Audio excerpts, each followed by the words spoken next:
Alimpenda kwa moyo wake wote, lakini hakujua kwamba yule aliyemwamini ndiye angekuwa sababu ya maumivu yake.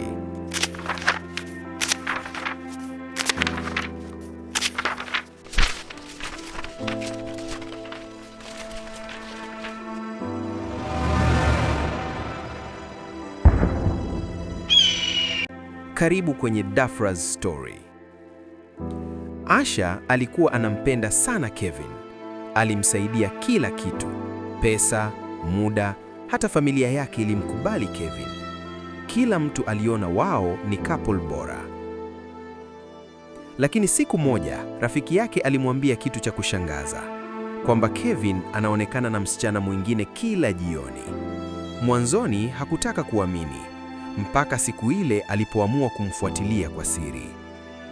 Je, angechukua uamuzi gani baada ya kugundua yote hayo? Kama ungekuwa wewe, ungefanya nini? Je, wewe una maoni gani kuhusu hii story?